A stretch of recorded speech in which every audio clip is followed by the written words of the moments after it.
So I went to my first school board meeting last night.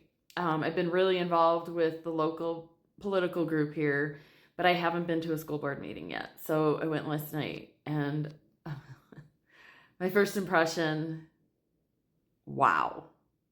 And we wonder why our kids are screwed up. This is why. Go to your school board meetings and you will be stunned. Just stunned at how these school board people that are teaching your children. And the one that I'm talking about now is actually a counselor. She's a counselor. This is who our kids go to for their problems. Okay? And this woman said at the meeting that, I'll quote the term she used, cis straight white men. First of all, cis is not even a word. It's a homemade, made up word that is supposed to say that, straight white men. Did I forget that part? Mm-hmm. It's supposed to say that they are privileged. Okay. I worked with kids. Some of those kids are now adults, and some of them are straight white males. They're not cis straight white males because that doesn't exist. That word doesn't exist. That's a homemade word that they made up. But I work with these straight white males, and let me tell you, they were definitely not privileged. No. I mean, the opposite of that. The exact opposite of that. If you knew their life stories, you would not wish, some of my old students, you would not wish it on anyone, not even your worst enemy. So, privilege, my ass. This woman knows nothing. And she's counseling your children.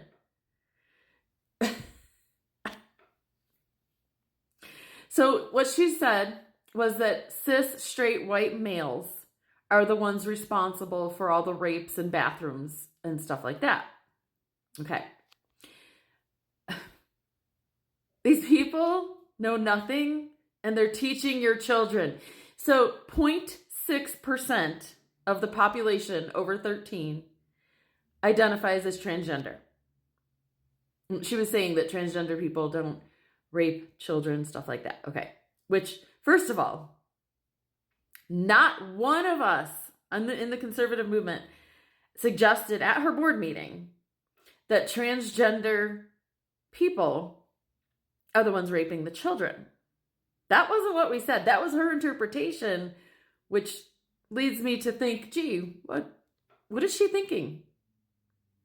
Is she prejudiced against her own agenda? I don't know. So, okay, so she's saying that statistically, straight white males are the ones that are responsible for the rapes, right? Okay, and not transgender. This was in the idea that she's defending transgender, which, again, we never said transgender people are raping people, and we never even said we have anything against someone that identifies as transgender. No.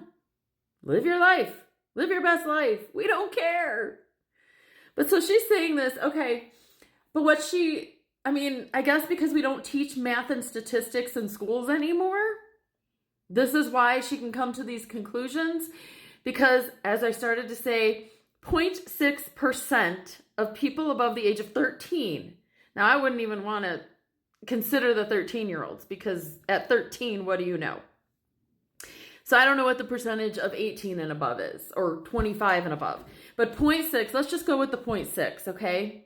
So if 0.6% of the people in the United States identify as transgender, and 41 point something percent of the United States are white males,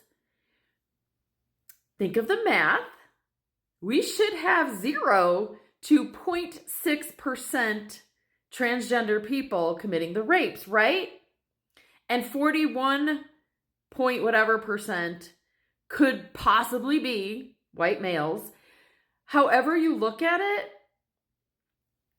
yeah, with those statistics, when you look at rape victims and the statistics on rape, obviously when there's 41% of the people being white males, there's going to be a higher percentage than that 0.6% of the transgender population, there's going to be a higher percentage of the white males committing the crimes because there's a higher percentage of white males that are not transgender, okay? And again, no one said that transgender people are committing these crimes. The point that the people at the meeting were trying to make is that these policies are opening the door for people that are perverts and child molesters and pedophiles to have a way to go and commit these crimes. So all they have to do is say, yeah, I'm transgender, go into the bathrooms, and then they can possibly commit these crimes against girls in the girls' bathrooms, in the women's bathrooms. That is what we were saying, that the policy is creating the opportunity for these crimes. We were not saying that transgender people are committing these crimes. There's also a difference between an actual transgender person and a person who is identifying in that way because this counselor lady has persuaded them to. People like her has persuaded them before their brain is completely developed that, oh, you're in the wrong body, or oh, you may be transgender.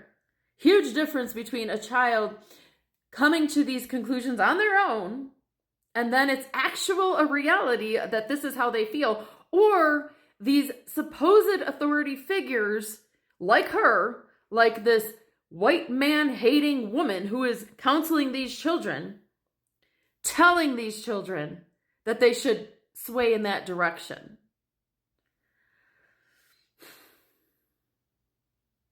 After my first visit to the school board meeting, I am stunned. I shouldn't be because I've been hearing about it, but to see it with your own eyes and to see the disdain that she has for white males and to see that she is a frickin' counselor and that we wonder why all of our children have so much anxiety. Another thing I would love to mention to this woman, which I may in the future, does she realize that statistically, what straight white men have had higher depression and anxiety over the last several years? Gee, could that possibly be because of people like her? Because of the hate that is being pushed onto every straight white male? Could that be the reason? I'm a little fired up today, huh? Holy crap. These people, I don't think they listen to themselves at all. Anyway, I'll be back at another school board meeting and I'll have to ask her if she does listen to herself. Stay well, stay free.